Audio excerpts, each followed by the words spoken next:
পরকীয়া ভুল নয়, জেনে বুঝে করা প্রতারণা।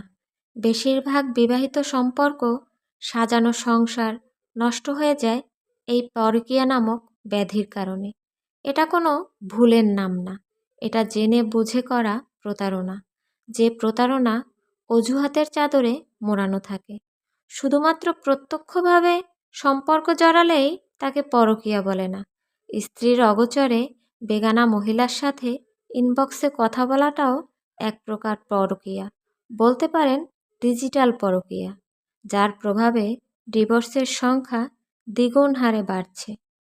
পরকীয়ায় জড়ালে যে সমস্ত অজুহাত দিয়ে থাকে: আমার স্ত্রী সুন্দরী না, ওর প্রতি টান রুচি কাজ করে না, পরিবার থেকে জোর করে বিয়ে দেওয়া হয়েছে, আমার স্ত্রী আমাকে বোঝে না, ওর সাথে আমার যায় না, মানসিক যন্ত্রণা দেয়, আমার স্ত্রী স্মার্ট নয়, সেজেগুজে থাকে না, আমাকে সময় দেয় না।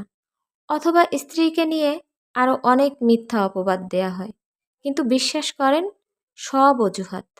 বিয়ের পরে সেই একই স্ত্রীকে ভালোবেসে কাটিয়েছেন কত সুন্দর মুহূর্ত। যখন দুজনার মাঝে একটা বাচ্চা এলো, অথবা বেশ কিছু সময় কেটে গেছে দুজন দুজনের সাথে ভালোবেসে, এখন আর সেই জীবনসাথীকেই আপনার ভালো লাগছে না। সম্পর্ক তো আর কোনো পোশাক নয় যে পুরনো হয়ে গেছে আর ভালো লাগছে না। এটা দায়িত্ব আর মায়ার বাঁধন।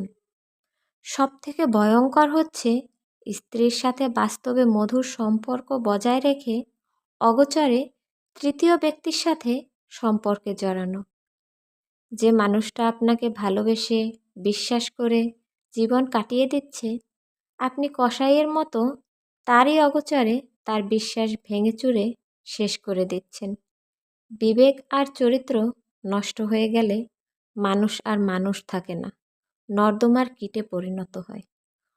পরকীয়া কখনো ভুল করে হয় না, এটা জেনে বুঝে মানুষ ইচ্ছে করেই করে। মানুষ যদি না চায়, তার জীবনে কেউ আসতে পারে না। পরকীয়া এটা একটা নোংরা চরিত্র আর ব্যক্তিত্বের প্রতিচ্ছবি। তাই আবেগের অজুহাতে পরকীয়াকে ঢাকার চেষ্টা বৃথা চেষ্টা মাত্র।